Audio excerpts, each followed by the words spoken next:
Hi, and welcome back to my channel. And today we are talking about entitled people. Don't we all love entitled people? Yeah, no, I know we don't. So today we've got r/entitled people, toxic family drama. We're gonna get there. To our first story, shall we? Sister-in-law mad because she wasn't personally invited to my mother's service.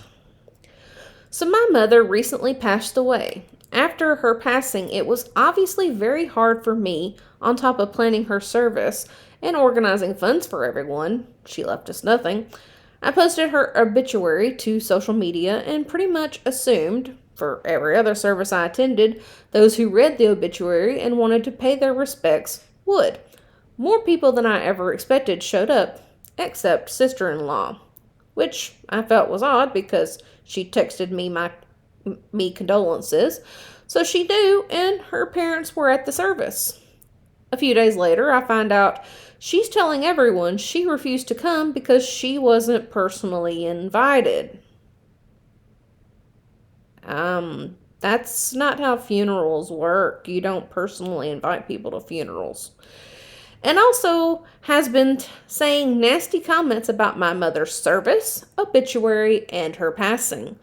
So I lost my mother and am overwhelmed, grieving, and just beyond exhausted. But she was more worried about getting an invitation than showing up to support me. Edit, thank you all so much. The amount of care and support coming from all of you means so much. I always find it amazing that complete strangers on Reddit can be more compassionate and caring than those you know in real life. I truly appreciate everyone's words of wisdom and condolences. Yeah, that's absolutely crazy. You don't get invitations to funerals. That is something that you don't get invitations to. If you know that somebody you loved passed away and you know when their services are, then and you have that time free, then you show up and you give your support to that family and you let them know how much that person meant to you and to let them know that you're sorry for their loss. I mean, it's just as simple as that. It has nothing to do with you personally and how you feel in that moment. That is just being entitled. Just like this subreddit.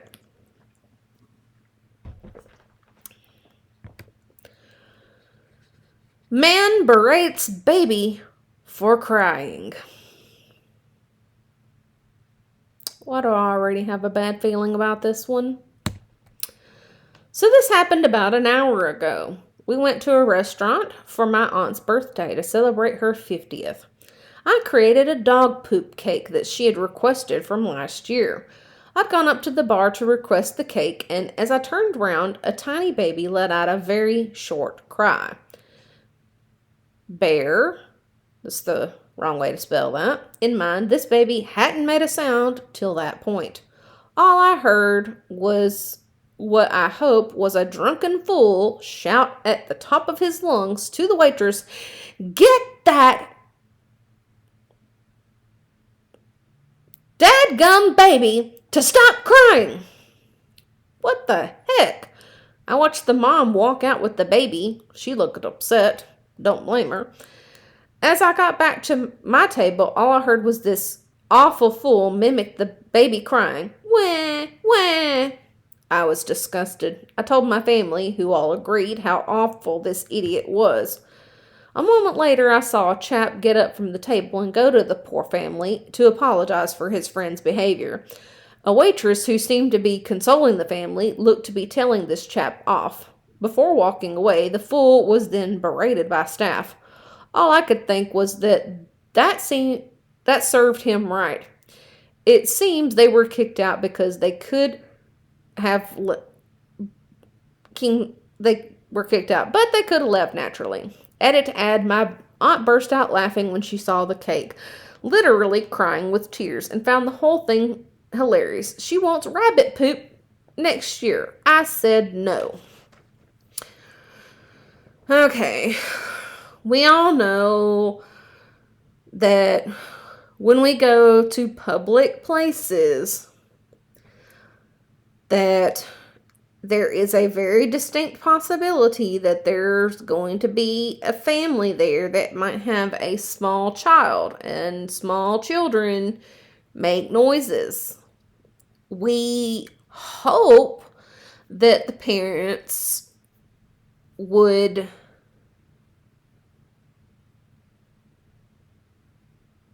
make good decisions and leave with that child when the child starts, I'm not going to say misbehaving, because misbehaving is the wrong word, but starts making a little too much noise. But that doesn't always happen. But you can't just get that mad at babies. Because babies don't have the words. The only way they know how to communicate how they feel is to cry. They don't have language yet. When my cousin Benjamin was a baby, I'm not quite sure how old he was. I'm thinking my uncle told me he was 6 months old when this happened. And he's 21 now, so it's been quite a long time ago. They were at the Pizza Hut in our town, which has since been shut down. It's been shut down for a few years now, actually. And they were just enjoying themselves. You know, Pizza Hut is a family establishment. You know, families are supposed to be able to just sit back and enjoy themselves. They have an older daughter, who, you know, is also my cousin. She was 5 at the time, or she might have been closer to 6. From what my uncle told me, my cousin Benjamin was just babbling, baby talk, just babbling. He says that my cousin wasn't doing it very loudly. You know, he was just doing what babies do. You know, wasn't crying, just babbling like babies do, you know, and playing, you know, not bothering a soul. And according to him, one of the servers came over and told my uncle that Benjamin needed to be quiet because he was bothering the other patrons in the restaurant. And my uncle got a little upset about that.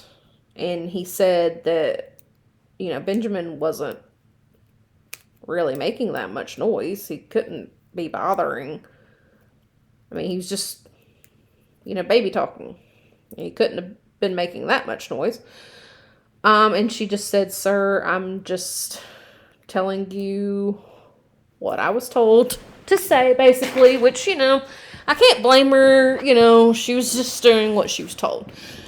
And my uncle said, "Okay, we'll try, but you know, this is a family establishment, and we are family," basically, I think is what he said.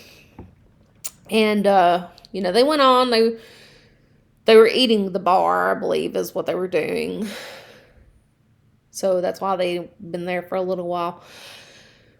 And I don't remember how much time he said had passed, but He said that the server came back and said that more tables were complaining about the noise.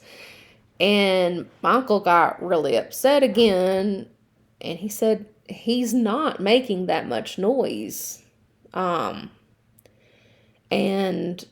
apparently the manager came out and he said that there were some more words I don't remember. And eventually the manager was like, I want you to leave. And take your family with you, basically.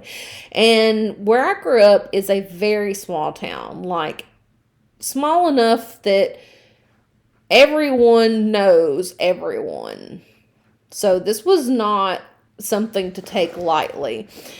And my uncle's like, so you're kicking us out? And the manager's like, yeah, and don't bother coming back. And my uncle was like, that's fine. You won't ever have to worry about us ever darkening this door ever again. There are better places for us to go, basically. And to my knowledge, I don't think they ever went back to Pizza Hut. And I mean, I don't think I ever did actually either. And it all worked out because that Pizza Hut shut down. I don't know how much later, but yeah, it's definitely not up anymore. So I guess it all works out, right? All right. Toxic family drama. When I moved back home after college to live with my dad and my grandma, my mom somehow found out about my grandma living in the States. For context, my parents are divorced, and my grandma and mom are estranged. Ever since then, I periodically get questions from my mom over the status of my grandma. When is she leaving, and has she left? Eventually, I left her a clue about that my grandma would be leaving in March, only to be asked in March if my grandma had already left. The week earlier, she'd asked my dad the same question. When asked that time, I suggested her to reach my grandma's foreign phone number if she wanted to. After my mom became upset and hung up on me, I went on a couple of long text messages exchanged just to clear the air, although to no avail. This Mother's Day, we spoke for the first time since this incident. She attributed my low self-insight and lack of mindfulness to weak social skills and mild autism. She prefaced the discussion by stating that I might get upset over what she said and alleged that she felt attacked by my suggestion. She also downplayed or denied my role as a third party and compared the situation to asking colleagues if the boss is here. So I reminded her that contrary to estranged family members, employees have an active working relationship with their bosses. When I asked her how she felt attacked, she used my question to prove her point about my deficiencies in social skills and linked it to a prior conversation about mild autism. In repeating the points I stated over text, I alleged that I do not want to get involved as a third party. Repeated questions about person B are best directed to person B instead of person C, and it's important for me to close past chapters. She felt that I could have rephrased my answer better to avoid being insensitive. Person A, my mom, and person B, my grandma, clearly don't get along, so my mom believed she had no reason to go to grandma. She also didn't know that asking such a simple question would result in my kind of reaction. Finally, to speed up the conversation, my mom asked if I felt uncomfortable over her question. When I agreed with her, she related my feelings to the infrequent dishonesty with my dad and the mysterious personalities of my dad and grandma. She promised that she wouldn't ask me any more questions about my family. If I went to vent to her again about my dad's side of the family, she would not be an active listener. My mom felt there was a disconnect in my behavioral patterns from the time I started venting to the time I stopped doing so. When I clarified that there comes a time when we stop talking about a particular topic, she rebutted it. Death of someone usually brings an end to the discussion, she alleged. Fair enough. But even if a family member is still alive, that does not mean we need to talk about that person. I absolutely despised her accusation of my dad's side of the family trying to drive a wedge in our relationship. I tried to play it fair by stating that both sides of the family want me to have a better relationship with each other. Where would you draw the line between being mindful and not taking responsibility for the feelings of other people? I'm just tired of getting into family drama and have been trying to find ways to gray rock my possessive mom. I know what it takes to gray rock her, but it's hard to keep my distance from her when we are already distant. I thought about limiting the time of all future phone calls, especially for holidays. The truth is, I don't want to see her again. Right now, I'm just trying to give her what she wants without trying to visit her, like agreeing to FaceTime sessions. What other strategies can I use to gray rock her? And based on the way the conversations unfolded, did I lose the chance to hold her accountable? We both agreed that I was uncomfortable, but she never took any accountability for her actions. P.S. I took screenshots of our text messages. I realized that my apology and acceptance of blame for sounding sarcastic fed into the idea that I became the perpetrator. If I want to set better boundaries, I must state the facts clearly. Okay, so family stuff is incredibly hard. Especially with what sounds like a narcissistic mother. And you can correct me on that if I'm wrong about that, OP, which, incredibly likely you're not actually going to watch this video. But if you do, you can correct me if I'm wrong, if you don't think that's a correct assumption on my part. But I've dealt with this kind of manipulating of a situation before with my own parent, and it's incredibly difficult.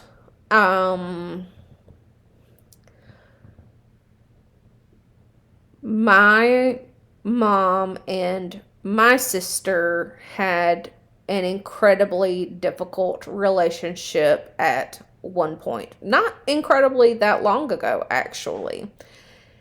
And I was the one that was kind of brought in as the middleman, as well as my grandmother too. And it was very hard. What I ended up doing with my mom is I would listen to what she had to say. This was one of the reasons that I really liked not being on FaceTime with her. It was a lot of, yes, I understand. Oh no, yeah, I get it. Yeah, no, yep. No, I totally understand. Platitudes. A lot of platitudes. I wanted her to feel heard and understood. But I did listen to what she said. I listened to her as she said what she needed to say. Whether I agreed with her or not was a totally different story. But I made her feel listened to, and I think that helped her open up as to what was going on in the relationship with my sister. And then I would do the same thing with my sister. I would very much listen to what my sister had to say. There were the same platitudes. Again, whether or not I agreed or disagreed, I listened. I gave platitudes. Um,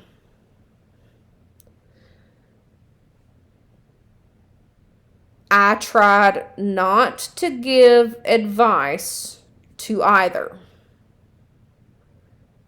What, if they asked for it, I tried not to give advice. Um, because that I didn't want that to be my role. Um, because the thing that they needed was to talk to one another, because that was what was ultimately going to help the situation, was them talking to one another. And my sister had a very finite thing that she wanted from my mom before she was going to talk to her, which I knew. And so, I knew that there was only one thing that could help that relationship. And so, I just tried to keep communicating with both of them and just hoping that it would, keep the lines open between the both of them, letting them, both know that I was there for them and that no matter what, my mom knew that I loved her, my sister knew that I loved her, and that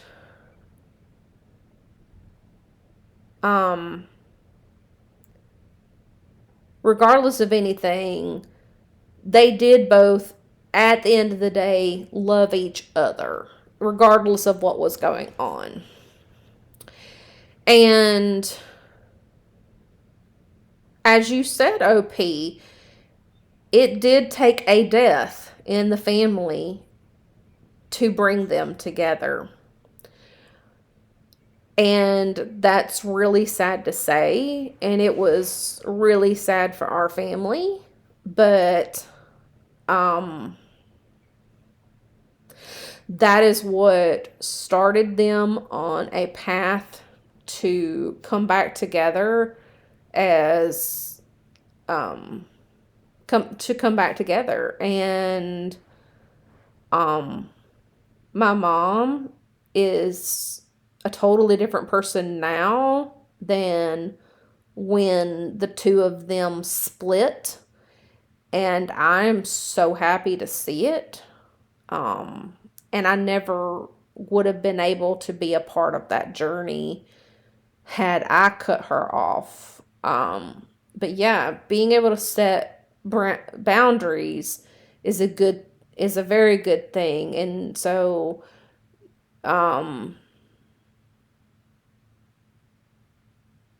you have to be able to know what those boundaries are for yourself. And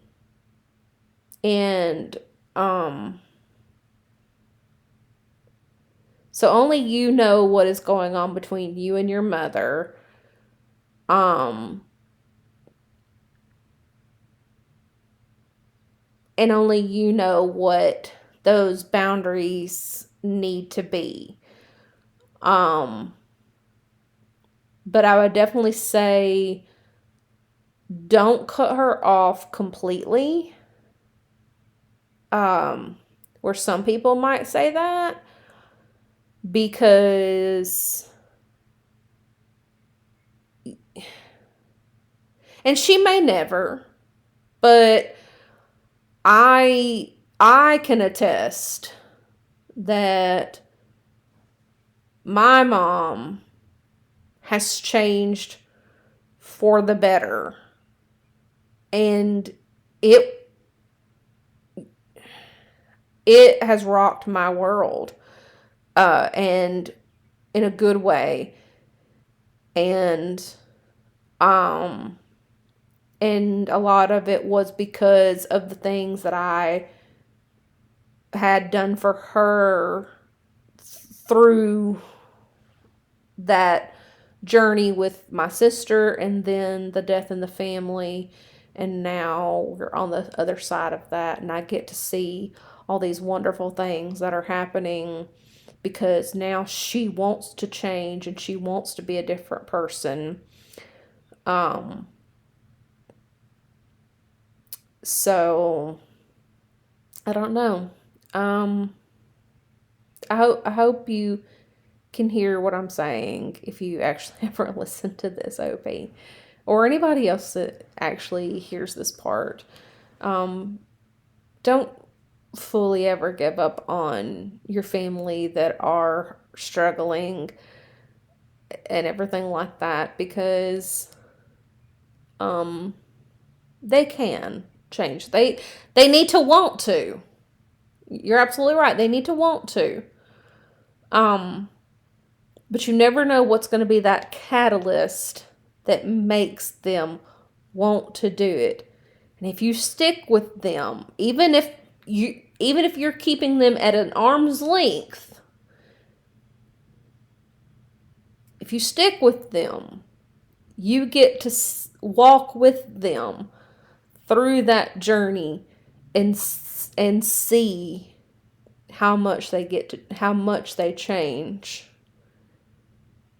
And it's just awesome. And I'm sorry, I know this video has run long because I've had so many stories. But I hope somebody has learned something through all this. And I hope you have a wonderful day.